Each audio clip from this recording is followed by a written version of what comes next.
guys, welcome back to the Cool Breeze channel. Anyways, we are gonna be reading the Diary of Wimpy Kid, the deep end. Yes, the deep end. So,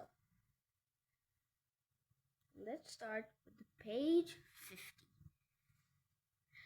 The next time Mom makes fish for dinner, I am definitely going to check the package to see where they came from first.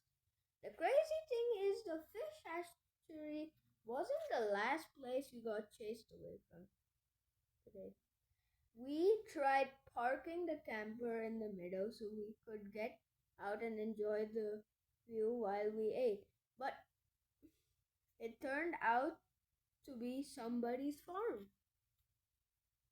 We finally found a field that did not look like it belonged to anyone, so we stopped for the night.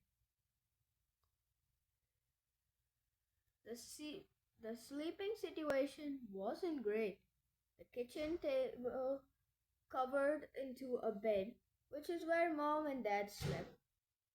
It wasn't about the idea of eating breakfast of the spot where Dad slept in his boxer shorts. I had to share the loaf above the cabin with Roderick, which wasn't much of an improvement on our deal in Grandma's basement. The only person who had any space for himself was Manny.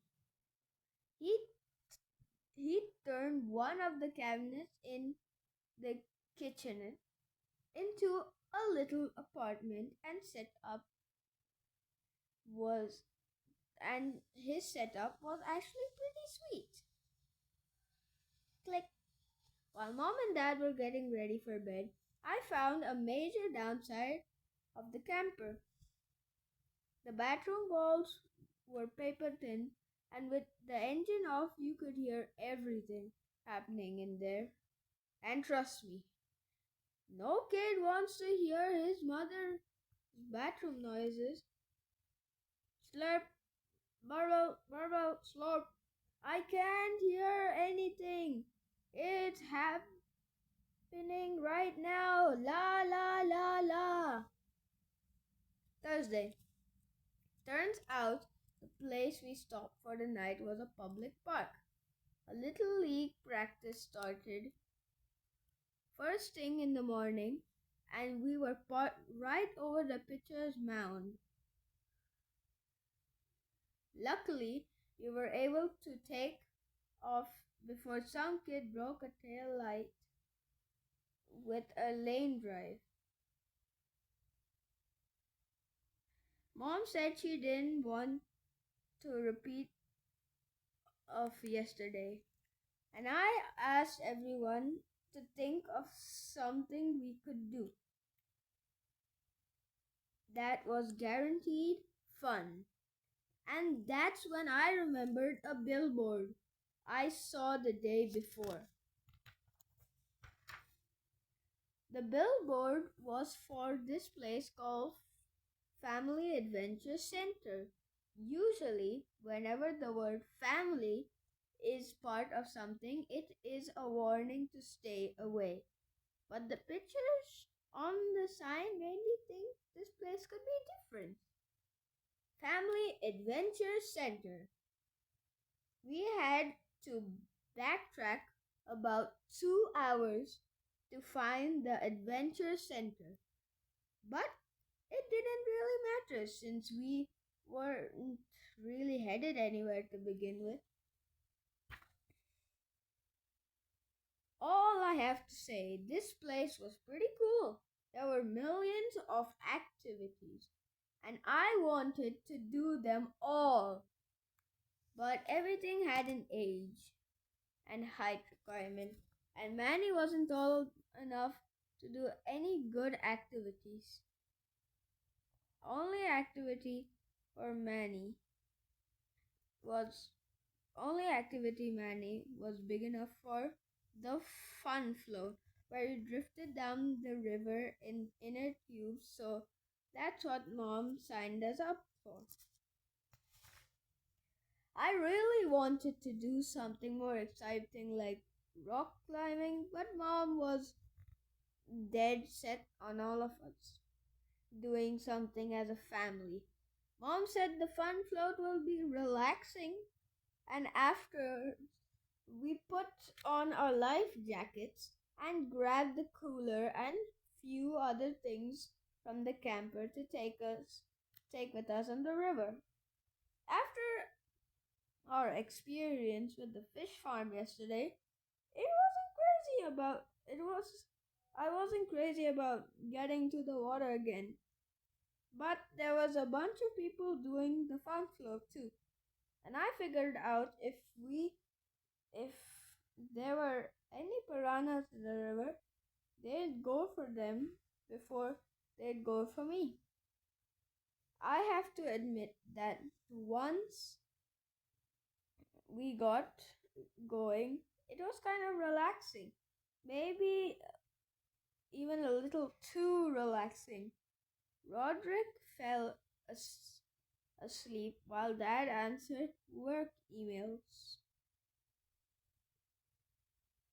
And Mom checked with Manny's prediction. His stool seemed a little runny. Should I add more fiber to his diet? So no one was paying attention.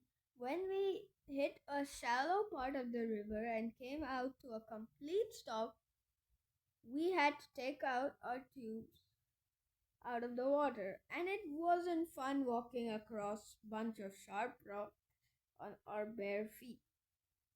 Once we got deeper, we put the tubes back in the water, but my inner tube must have got punctured in the shallow part because I was losing air. So I took Manny's tube and we emptied the ice out of the cooler so that he could use that. I thought the trip was going to take 20 minutes, but it had already been 2 hours with no end in sight, and we really slowed down when we got stuck behind a big group of people jamming the river. I had hit a warm spot in the water, and I have been in enough baby pools to know what that meant. So, when the river got wider, I paddled my tube around those guys and tried to get out of their wake. Unfortunately, I went a little too far and ended up in the part of the river where the water was really rough. And few seconds later, I got tossed from my inner tube. It was actually pretty scary. The water was moving fast, so I pointed my feet downstream to make sure I didn't crack my head open on a rock. I called out for help, but the people around me had their music too loud to even notice. Help! My family tried to save me, but it turns out they're totally useless in an emergency. Bonk. Up ahead, people were putting their inner tubes out of the landing area, so I tried to paddle myself over there. But the water was moving too fast, and I was getting pulled downstream. My family got off the river, and Dad was yelling and pointing at something near me. That's when I saw a big branch hanging over the water, and I grabbed it. For a second, I thought everything was going to be okay. Then I noticed something drifting away from me, and I realized it was my bathing suit. A lifeguard from the adventure center started a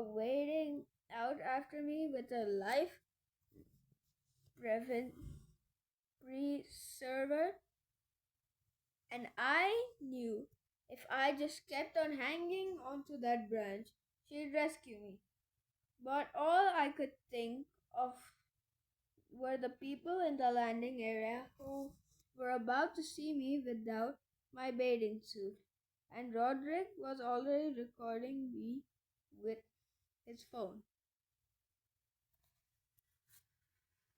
So that is all, and I will be